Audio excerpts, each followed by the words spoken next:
Hi ನಮಸ್ಕಾರ ಎಲ್ಲರಿಗೂ welcome back to Chaitra Vijay vlogs. ನಾವು ಚೆನ್ನಾಗಿದ್ದೀವಿ, ನೀವೆಲ್ಲರೂ ಚೆನ್ನಾಗಿದ್ದೀರಾ ಅಂತ ಭಾವಿಸ್ತಾ ಇದ್ದೀನಿ. ಇವತ್ತಿನ ವ್ಲಾಗಲ್ಲಿ ನಾವು ಏನೇನು ಫುಡ್ ತಿಂದರೆ ನಮಗೆ ಡಯಾಬಿಟಿಕ್ ಅನ್ನೋದು ಕಂಟ್ರೋಲ್ ಆಗಿರುತ್ತೆ, ಮತ್ತು ರೈಸ್ ತಿನ್ಬೋದಾ, ಚಪಾತಿ ತಿನ್ಬೋದಾ, ಇಲ್ಲ ಮಿಲ್ಲೆಟ್ಸ್ ತಿನ್ನಬೇಕಾ, ಮತ್ತು ಯಾವ ತಿಂದರೆ ಎಷ್ಟು ಶುಗರ್ ಸ್ಪೈಕ್ ಆಗುತ್ತೆ ಅಂತ ಕೂಡ ನಾನು ಈ ವಿಡಿಯೋದಲ್ಲಿ ಕಂಪೇರ್ ಮಾಡಿ ತೋರಿಸ್ತೀನಿ. ಬೆಳಗ್ಗೆ ಎದ್ದ ತಕ್ಷಣ ಒಂದು ಡಿಟಾಕ್ಸ್ ಡ್ರಿಂಕ್ನ ಕುಡಿತಾ ಇದ್ದೀನಿ. ಇದು ಕೋಲ್ಡು, ಕಾಫು, ಈ ಚಳಿಗಾಲಕ್ಕೆ ಒಂದು ಒಳ್ಳೆ ಡ್ರಿಂಕ್ ಅಂತ ಹೇಳ್ಬೋದು. ಇದು ರೆಸಿಪಿನ ನಾನು ನನ್ನ ಪ್ರೀವಿಯಸ್ ವ್ಲಾಗಲ್ಲಿ ಶೇರ್ ಮಾಡಿದ್ದೀನಿ. ನೀವು ಯಾರಾದರೂ ಚೆಕ್ಔಟ್ ಮಾಡಿಲ್ಲ ಅಂದರೆ ಚೆಕ್ಔಟ್ ಮಾಡಿ, ತುಂಬ ಹೆಲ್ಪ್ಫುಲ್ ಆಗುತ್ತೆ. ಇವತ್ತು ಬ್ರೇಕ್ಫಾಸ್ಟ್ಗೆ ಅಂತಂದ್ಬಿಟ್ಟು ಮಿಲೆಟ್ ಬಿಸಿಬೇಳೆ ಬಾತ್ ಮಾಡ್ತಾಯಿದ್ದೀವಿ. ನಾವಿಲ್ಲಿ ಯೂಸ್ ಮಾಡ್ತಿರೋದು ಬಾರ್ನ್ಯಾರ್ಡ್ ಮಿಲೆಟು, ಮತ್ತು 1 ಗ್ಲಾಸ್ ಹಾಕ್ಕೊಂಡಿದ್ದೀನಿ ಮಿಲೆಟ್ನ.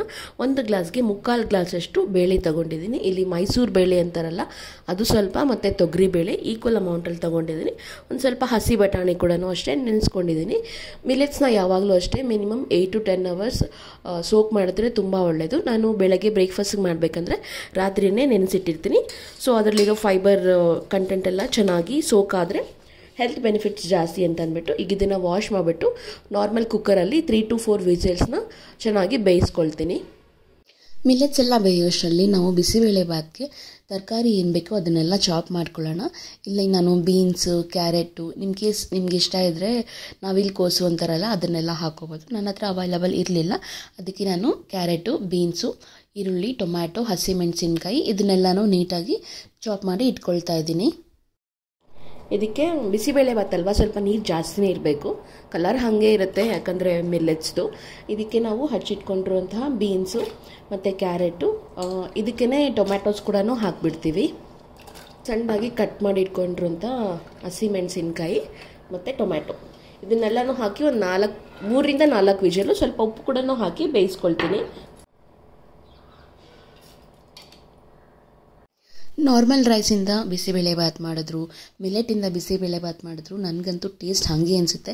ಇನ್ಫ್ಯಾಕ್ಟ್ ಇದೇ ತಿಂದು ಅಭ್ಯಾಸ ಆದರೆ ನಾರ್ಮಲ್ಗಿಂತ ನಮಗೆ ಮಿಲೆಟ್ ಬಿಸಿಬೇಳೆ ಬಾತೆ ತುಂಬ ಚೆನ್ನಾಗಿ ಅನಿಸುತ್ತೆ. ನಿಮ್ಗೆ ಯಾರಾದರೂ ಮಿಲೆಟ್ಸ್ ತಿನ್ನೋಕ್ಕಾಗಲ್ಲ, ಟೇಸ್ಟ್ ಚೆನ್ನಾಗಿರಲ್ಲ ಅನ್ನೋದೇನಾದರೂ ಇದ್ದರೆ ಒಂದೇ ಒಂದು ಸಲ ಟ್ರೈ ಮಾಡಿ ನೋಡಿ, ತುಂಬ ಟೇಸ್ಟಿಯಾಗಿರುತ್ತೆ. ಒಗ್ಗರಣೆಗೆ ಅಂತಂದ್ಬಿಟ್ಟು ಕರಿಬೇವಿನ ಸೊಪ್ಪು, ಸ್ವಲ್ಪ ಜಾಸ್ತಿ ಕ್ಯಾಪ್ಸಿಕಮ್ಮು, 1 ಈರುಳ್ಳಿ, ಒಂದು ಸ್ವಲ್ಪ ಕೊತ್ತಂಬರಿ ಸೊಪ್ಪು. ಮಿಲೆಟ್ಸ್ನ ಕುಕ್ ಮಾಡುವಾಗ ನೀವು ಡೈರೆಕ್ಟಾಗಿ ಅಂದರೆ ನೆನೆಸದೆ ಹಾಗೆ ಕುಕ್ ಮಾಡಿದ್ರೆ ಟೇಸ್ಟು ಬರಲ್ಲ, ನಿಮಗೆ ಹೆಲ್ತ್ ಬೆನಿಫಿಟ್ಸ್ ಕೂಡ ಬರಲ್ಲ. ಮಿಲೆಟ್ಸಲ್ಲಿ ಫೈಬರ್ ಕಂಟೆಂಟ್ ಎಲ್ಲ ಜಾಸ್ತಿ ಇರೋದ್ರಿಂದ ಮಿನಿಮಮ್ 8 hours ಅದು ನೆನೆಸಿದ್ರೇ ನಿಮ್ಗೆ ಅದರಲ್ಲಿರೋ ಹೆಲ್ತ್ ಬೆನಿಫಿಟ್ಸ್ ಸಿಗೋದು. ನಾವಂತೂ ಯೂಶಲಿ ಓವರ್ ನೈಟ್ ಸೋಕ್ ಮಾಡ್ತೀವಿ, ತುಂಬ ಒಳ್ಳೆಯದು. ಮಿಲೆಟ್ಸಲ್ಲಿ ಕೂಡ ಅಷ್ಟೇ ಕಾರ್ಬೋಹೈಡ್ರೇಟ್ಸ್ ಅನ್ನೋದು ಜಾಸ್ತಿನೇ ಇರುತ್ತೆ. ಬಟ್ ಅಡ್ವಾಂಟೇಜ್ ಏನು ಅಂತಂದರೆ ಇದು ಗ್ಲೂಕೋಸ್ನ ಒಂದೇ ಸಲ ಸ್ಪೈಕ್ ಮಾಡಲ್ಲ. ಇವಾಗ ನೀವು ರೈಸು, ಚಪಾತಿ ಎಲ್ಲ ತಿಂದ ತಕ್ಷಣವೇ ನಿಮಗೆ ಬೇಗ ಸ್ಪೈಕ್ ಆಗುತ್ತೆ. ಬಟ್ ಮಿಲೆಟ್ಸು ಸ್ಲೋ ಆಗಿ ರಿಲೀಸ್ ಮಾಡೋದ್ರಿಂದ ನಮಗೆ ಡಯಾಬಿಟೀಸ್ಗಾಗಲಿ ಎಲ್ಲದಕ್ಕೂ ತುಂಬ ಹೆಲ್ತ್ಗೆ ಒಳ್ಳೆಯದು. ಇಲ್ಲಿ ನಾನು ಮಿಲೆಟ್ಸ್ ಎಲ್ಲ ಕುಕ್ ಆದಮೇಲೆ ಒಂದು ಬಾಣಲಿ ತೊಗೊಂಡು ಒಗ್ಗರಣೆ ಹಾಕ್ತಾಯಿದ್ದೀನಿ. ಆ್ಯಸ್ ಯೂಶುವಲ್ 1 ಸ್ಪೂನ್ ತುಪ್ಪ ಇಲ್ಲ ಎಣ್ಣೆ ಯಾವ್ದು ಬೇಕಾದರೂ ಹಾಕ್ಕೋಬೋದು. ಸಾಸಿವೆ ಮತ್ತು ಆನಿಯನ್ಸ್ ನಾವು ಕಟ್ ಮಾಡಿದ್ವಲ್ಲ ಅದು, ಅದಾದಮೇಲೆ ಸ್ವಲ್ಪ ಕ್ಯಾಪ್ಸಿಕಮ್ ಹಾಕಿದ್ರೆ ಇದು ತುಂಬ ಚೆನ್ನಾಗಿರುತ್ತೆ. ಒಂದು ಸ್ವಲ್ಪ ಅರಿಶಿನ, ಉಪ್ಪು ಮತ್ತು ಬಿಸಿಬೇಳೆಬಾತ್ ಪೌಡರು, ನಾವು MTR ಯೂಸ್ ಮಾಡ್ತಾಯಿದ್ದೀವಿ ಇಲ್ಲಿ. ಸ್ವಲ್ಪ ಹುಣಸೆ ಹಣ್ಣು ಕೂಡ ಹಾಕ್ಕೊಂಡು ಉಪ್ಪು ಎಲ್ಲ ಅಡ್ಜಸ್ಟ್ ಮಾಡ್ಕೋಬೇಕು. ಅದಾದಮೇಲೆ ನಾವು ಚೆನ್ನಾಗಿ ಮಿಕ್ಸ್ ಮಾಡಿಕೊಂಡು ಇದನ್ನು ಅಂದರೆ ಮಿಲೆಟ್ಸ್ ಎಲ್ಲ ಬೇಯಿಸ್ಕೊಂಡಿದ್ವಲ್ಲ ತರಕಾರಿ ಮಿಲೆಟ್ಸು ಅದನ್ನೆಲ್ಲ ನೀಟಾಗಿ ಮಿಕ್ಸ್ ಮಾಡ್ಕೋಬೇಕು. ಫೈನಲಿ ಗಾರ್ನಿಷ್ಗೆ ಅಂತ ಅಂದ್ಬಿಟ್ಟು ಒಂದು ಸ್ವಲ್ಪ ಕೊತ್ತಂಬರಿ ಸೊಪ್ಪು ಹಾಕ್ಕೋತಾ ಇದ್ದೀನಿ. ಬ್ರೇಕ್ಫಾಸ್ಟ್ ಆಗಲಿ ಲಂಚ್ ಆಗಲಿ ಬರೀ ಮಿಲೆಟ್ಸೇ ತಿನ್ನೋದಲ್ಲ, ಬಿಕಾಸ್ ಮಿಲೆಟ್ಸಲ್ಲಿ ತುಂಬ ಕಾರ್ಬೋಹೈಡ್ರೇಟ್ಸ್ ಇರುತ್ತೆ. ನಾವು ಯಾವಾಗಲೂ ಬ್ಯಾಲೆನ್ಸ್ಡ್ ಫುಡ್ನ ತೊಗೋಬೇಕು. ಅಂದರೆ ಫೈಬರ್ ಇರಬೇಕು, ಪ್ರೋಟೀನ್ ಇರಬೇಕು, ಫ್ಯಾಟ್ಸ್ ಇರಬೇಕು, ಕಾರ್ಬ್ಸ್ ಇರಬೇಕು, ಎಲ್ಲನೂ ಇರಬೇಕು. ಸೊ ನಾನಿಲ್ಲಿ ಮಿಲೆಟ್ಸ್ ಜೊತೆಗೆ ಫೈಬರ್ಗೆ ಅಂತ ಒಂದು ಸ್ವಲ್ಪ ಸಲಾಡ್ ಥರ ಕುಕುಂಬರ್ಸ್ ಅಂದರೆ ಸೌತೆಕಾಯಿನ ತಗೊಳ್ತಾ ಇದ್ದೀನಿ. ಮತ್ತು ಈ ಚಿಕ್ ಪೀಸ್ ಇರುತ್ತಲ್ವ, ಅಂದರೆ ಕಾಬೂಲ್ ಕಡಲೆ ಅಂತೀವಲ್ಲ ವೈಟ್ ಕಲರು, ಅದರಲ್ಲಿ ಸ್ವಲ್ಪ ಪ್ರೋಟೀನ್ ಜಾಸ್ತಿ ಇರೋದ್ರಿಂದ ನಾನು ಇದನ್ನು ಕೂಡ ಸ್ವಲ್ಪ ತೊಗೊಂಡಿದ್ದೀನಿ. ನೀವು ಕ್ಯಾರೆಟ್ಸು, ಬೀಟ್ರೋಟು ಇಲ್ಲ ಸೌತೆಕಾಯಿ ಈ ಥರ ಸಲಾಡ್ನ ಕೂಡ ಯೂಸ್ ಮಾಡ್ಕೋಬೋದು. ಯಾವಾಗಲೂ ಅಷ್ಟೇ ಬ್ಯಾಲೆನ್ಸ್ಡ್ ಫುಡ್ಡು ತುಂಬ ಇಂಪಾರ್ಟೆಂಟು. ಇದು ನನ್ನ ಬ್ರೇಕ್ಫಾಸ್ಟು, ಬಿಸಿಬೇಳೆ ಬಾತು ಮಿಲೆಟಿಂದ ಯೂಸ್ ಮಾಡಿರೋದು, ಮತ್ತು ಇದು ಸ್ವಲ್ಪ ಸೌತೆಕಾಯಿ ಮತ್ತು ಕಾಬೂಲ್ ಕಡಲೆ ಬೇಯಿಸಿರೋದು. ಇದು ಪ್ರೋಟೀನ್ಗೆ ಅಂತ, ಇದು ಕಾರ್ಬ್ಸು ಮತ್ತು ಇದರಲ್ಲಿ ವೆಜಿಟೇಬಲ್ಸ್ ಎಲ್ಲನೂ ಇದೆ, ಫೈಬರು ಆಗುತ್ತೆ, ಇದು ಫೈಬರು ಆಗುತ್ತೆ. ಇದು ಒಂಥರ ಹೋಲ್ಸಮ್ ಬ್ರೇಕ್ಫಾಸ್ಟ್ ಅಂತ ಹೇಳ್ಬೋದು. ಇದು ಬ್ರೇಕ್ಫಾಸ್ಟ್ ಎಲ್ಲ ಆದಮೇಲೆ ನೆಕ್ಸ್ಟು ನಾನು 2 hours ಆದಮೇಲೆ ನನ್ನದು ಶುಗರ್ಸ್ ಎಷ್ಟಿದೆ ಅಂತಲೂ ಚೆಕ್ ಮಾಡಿ ತೋರಿಸ್ತೀನಿ. Stay tuned. Hi, welcome back. Actually breakfast ಆದಮೇಲೆ 2 ಅವರ್ಸ್ ಆದಮೇಲೆ ಶುಗರ್ ಚೆಕ್ ಮಾಡಿ ತೋರಿಸ್ತೀನಿ ಅಂತ ಹೇಳಿದ್ದೆ. ನಾನು ಬ್ರೇಕ್ಫಾಸ್ಟ್ ಮಾಡಿದ್ದು 11 ಗಂಟೆಗೆ, ಈಗ ಟೈಮ್ 1 ಗಂಟೆ ಆಗ್ತಾ ಇದೆ. ಸೊ ನಾನು ಇವಾಗ ಶುಗರ್ ಚೆಕ್ ಮಾಡ್ತೀನಿ. ಯೂಶಲಿ ನಾವು ಏನಾದರೂ ತಿಂದಾದ್ಮೇಲೆ 2 ಅವರ್ಸ್ ಆದಮೇಲೆ ಶುಗರ್ ಚೆಕ್ ಮಾಡಬೇಕು. ನಾರ್ಮಲ್ ಬಂದುಬಿಟ್ಟು ಬಿಲೋ 140 ಇರಬೇಕು. ಇನ್ ಕೇಸ್ ಡಯಾಬಿಟಿಕ್ ಇದ್ದರೆ ಇನ್ನೂ ಜಾಸ್ತಿ ಇರುತ್ತೆ. ಯೂಶಲಿ ನಾನು ಚಪಾತಿ ಆರ್ ರೈಸ್ ಬೇರೆ ಏನಾದರೂ ತಿಂದಾಗ ನಂದು ಜಾಸ್ತಿನೇ ಇರ್ತಾಯಿತ್ತು, ಅರೌಂಡ್ 170 180. ಇವತ್ತು ನಾನು ಮಿಲೆಟ್ಸ್ ತಿಂದಿದ್ದೀನಿ. ಅದ್ರ ಜೊತೆಗೆ ಫೈಬರು, ಪ್ರೋಟೀನ್ ಎಲ್ಲನೂ ಒಂಥರ ಹೋಲ್ಸಮ್ ಆಗಿರುವಂಥ ಬ್ರೇಕ್ಫಾಸ್ಟ್ ತಿಂದಿದ್ದೀನಿ. ಇವಾಗ ಚೆಕ್ ಮಾಡಿ ನೋಡೋಣ ಎಷ್ಟು ಬರುತ್ತೆ ಅಂತ. ಯೂಶಲಿ ನನ್ನ ಬಾಡಿಗೆ ಮಿಲೆಟ್ಸ್ ಚೆನ್ನಾಗೇ ವರ್ಕ್ ಆಗುತ್ತೆ. ಅದೇನಾದರೂ 120 110 ಹಂಗೆ ಬಂದರೆ ಸೂಪರ್ ಅಂತ. ನೋಡೋಣ ಎಷ್ಟು ಬಂದಿದೆ ಅಂತ. ಬನ್ನಿ ಚೆಕ್ ಮಾಡೋಣ.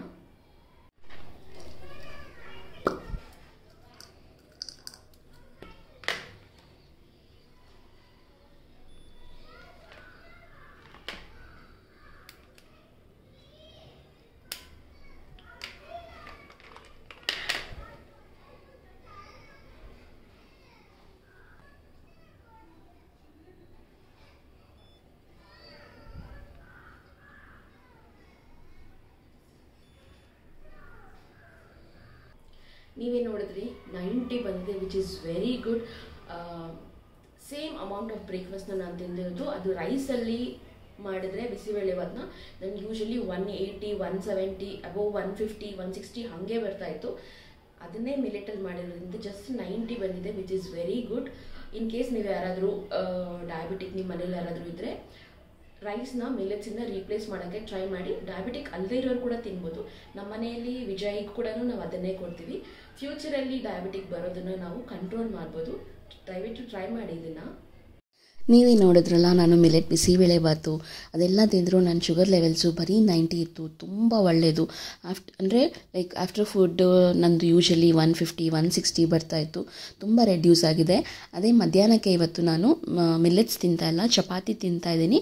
ಚಪಾತಿಗೂ ಅಷ್ಟೇ ನಾನು ಇಲ್ಲಿ ಯಾವುದೇ ಥರ ಆಯಿಲು ಥರ ಏನೂ ಹಾಕ್ತಾಯಿಲ್ಲ.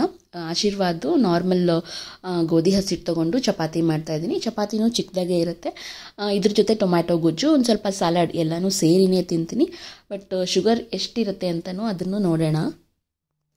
ಲಾಸ್ಟ್ ವಿಡಿಯೋಲ್ಲಿ ನಾನು ಟೊಮೆಟೊ ಗೊಜ್ಜು ರೆಸಿಪಿ ತೋರಿಸಿದಾಗ ಶೇರ್ ಮಾಡಿ ಅಂತ ಹೇಳಿದ್ರಿ. ಬಟ್ ನಾನು ಇದನ್ನು ಕೂಡ ಈ ಸಲನೂ ಶೇರ್ ಮಾಡೋಕ್ಕಾಗ್ತಾಯಿಲ್ಲ, ಯಾಕಂದರೆ ನಾನು ರೆಕಾರ್ಡ್ ಮಾಡಿಲ್ಲ. ನೆಕ್ಸ್ಟ್ ಟೈಮ್ ಖಂಡಿತ ತೋರಿಸ್ತೀನಿ. ಟೊಮ್ಯಾಟೊ ಗೊಜ್ಜು ಕೂಡ ಅಷ್ಟೇ ಒಳ್ಳೆಯದೇ. ಬಿಕಾಸ್ ಯಾಕಂದರೆ ನಾವಿಲ್ಲಿ ಟೊಮ್ಯಾಟೋಸು ಎಲ್ಲ ಲೋ ಕ್ಯಾಲ್ರಿ ಫುಡ್ಡು. ಈಸಿಯಾಗಿ ರೆಸಿಪಿ ಹೇಳೋದಾದರೆ ಇದಕ್ಕೆ ಇಂಗ್ರೀಡಿಯೆಂಟ್ಸು ಅಷ್ಟೇ ತುಂಬ ಕಮ್ಮಿ ಬೇಕಾಗುತ್ತೆ. ಒಂದು ಬಾಣಲೆಯಲ್ಲಿ ಒಂದು ಸ್ವಲ್ಪ ಎಣ್ಣೆ ತೊಗೊಂಡು ಸಾಸಿವೆ, ಕಡಲೆಬೇಳೆ ಮತ್ತು ಬೆಳ್ಳುಳ್ಳಿ ಫ್ಲೇವರ್ ತುಂಬ ಚೆನ್ನಾಗಿರುತ್ತೆ ಇದರಲ್ಲಿ. ಅದಕ್ಕೆ ಬೆಳ್ಳುಳ್ಳಿನ ಸಿಪ್ಪೆನ ನೀಟಾಗಿ ತೆಗೆದು ಜಸ್ಟು ಒಂದು ಸ್ವಲ್ಪ ಮೇಲೆ ಮಾತ್ರ ತೆಗೆದ್ಬಿಟ್ಟು ಜಜ್ಜಿಬಿಟ್ಟು ಹಾಕಿ, ಅದು ಚೆನ್ನಾಗಿ ಬ್ರೌನ್ ಕಲರ್ ಆದಮೇಲೆ ನಾವು ಆನಿಯನ್ಸ್ ಹಾಕಿಬಿಟ್ಟು ಟೊಮ್ಯಾಟೋಸು, ಸ್ವಲ್ಪ ಚಿಲ್ಲಿ ಪೌಡರು, ಅರಿಶಿನ, ಧನಿಯಾ ಪೌಡರು, ಸ್ವಲ್ಪ ಪೆಪ್ಪರ್ ಪೌಡರು, ಮಸಾಲ ಯಾವುದಿರುತ್ತಲ್ಲ ಅದನ್ನೆಲ್ಲದನ್ನು ಸ್ವಲ್ಪ ಲೈಟಾಗಿ ಹಾಕ್ಕೊಂಡು ಚೆನ್ನಾಗಿ ಬೇಯಿಸ್ಬೇಕು. ಅದನ್ನು ನೀವು ಎಷ್ಟು ಹೊತ್ತು ಚೆನ್ನಾಗಿ ಬೇಯಿಸ್ತಿರೋ ಟೊಮ್ಯಾಟೊ ಗೊಜ್ಜು ಅಷ್ಟು ಟೇಸ್ಟಿಯಾಗಿ ಬರುತ್ತೆ. ಅದ್ರ ಜೊತೆಗೆ ನಾನು ಕಾಂಬಿನೇಷನ್ ಆಗಿ ಇವತ್ತು ಚಪಾತಿ ಮಾಡ್ಕೋತಾ ಇದ್ದೀನಿ. ಆಗಲೇ ಹೇಳ್ದಂಗೆ ಚಪಾತಿಗೆ ಒಂದು ಡ್ರಾಪ್ ಕೂಡ ಆಯಿಲ್ ಹಾಕಿಲ್ಲ. ಕಲಿಸ್ಬೇಕಾದ್ರೂ ಹಾಕಿಲ್ಲ, ಬೇಯಿಸ್ಬೇಕಾದ್ರೂ ಹಾಕಲಿಲ್ಲ. ಕಂಪ್ಲೀಟ್ ನೀವು ಪುಲ್ಕ ಅಂತಲೇ ಹೇಳ್ಬೋದು. ಇದು ಅಷ್ಟೇ ಟೇಸ್ಟಿಯಾಗಿರುತ್ತೆ. 2 ಪುಲ್ಕ ಅಂದರೆ ಆಯಿಲ್ ಹೊಸೆಯೋಕ್ಕೂ ಆಗಿಲ್ಲ, ಬೇಯಿಸೋಕ್ಕೂ ಆಗಿಲ್ಲ. ಆಯಿಲ್ ಲೆಸ್ಸು ಚಿಕ್ಕದು 2 ಚಪಾತಿ ಮತ್ತು ಒಂದು ಸ್ವಲ್ಪ ಸೌತೆಕಾಯಿ, ಕ್ಯಾರೆಟು. ಚಪಾತಿಗೆ ಒಂದು ಸ್ವಲ್ಪ ಟೊಮ್ಯಾಟೊ ಗೊಜ್ಜು.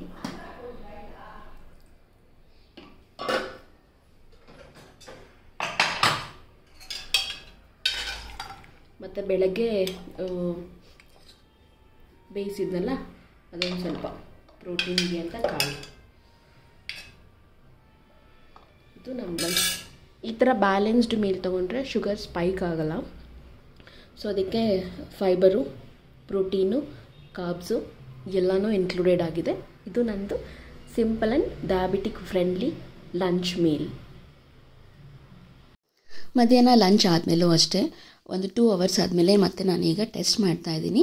ಸೊ ಮಿಲೆಟಿಂದ ತಿಂದು ಟೆಸ್ಟ್ ಮಾಡಿದಾಗ ಜಸ್ಟ್ 90 ಬಂದಿತ್ತು. ಇವಾಗ ಬರೀ 2 ಚಪಾತಿ ಜೊತೆ ಸ್ವಲ್ಪ ವೆಜಿಟೇಬಲ್ಸ್ ಎಲ್ಲ ತಿಂದಿದ್ದೀನಿ. ಈಗ ಎಷ್ಟು ಬರುತ್ತೆ ಅನ್ನೋದನ್ನು ಕೂಡ ನೋಡೋಣ.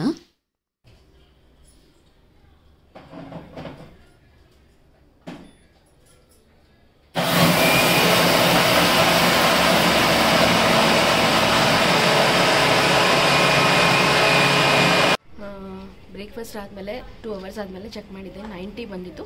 ಅದೇ ಮಧ್ಯಾಹ್ನ ಲಂಚ್ಗೂ ನಾನು ಹೆವಿ ಏನೂ ತಿಂದಿಲ್ಲ, just 2 phulka without oil chapati, ಸ್ವಲ್ಪ ಟೊಮೆಟೊ ಗೊಜ್ಜು ಅದನ್ನು ತಿಂದಿದ್ದು. ಬಟ್ 150 ಬಂದಿದೆ. ಡಿಫ್ರೆನ್ಸ್ ನೀಟಾಗಿ ಗೊತ್ತಾಗ್ತಿದೆ. ಮಿಲೆಟ್ಸ್ಗೆ ಕಂಪೇರ್ ಮಾಡಿದ್ರೆ ಚಪಾತಿ ಆರ್ ರೈಸ್ ತಿಂದರೆ ಶುಗರ್ ಜಾಸ್ತಿ ಆಗುತ್ತೆ.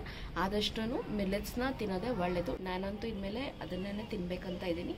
ಜಸ್ಟ್ ನಿಮಗೆ ಡಿಫ್ರೆನ್ಸ್ ತೋರಿಸ್ಬೇಕು ಅಂತ ಅಂದ್ಬಿಟ್ಟು. ಡಿನ್ನರ್ಗೆ ಅಂತ ಸ್ಪೆಷಲಾಗಿ ಏನೂ ಪ್ರಿಪೇರ್ ಮಾಡಿಲ್ಲ. ಮಧ್ಯಾಹ್ನ ಮಾಡಿರೋದೇ, ಅಂದರೆ ಮಧ್ಯಾಹ್ನ ಚಪಾತಿ ಹಿಟ್ಟು ಕಲಸಿಟ್ಟಿದ್ನಲ್ಲ ಅದೇ ಇದೆ.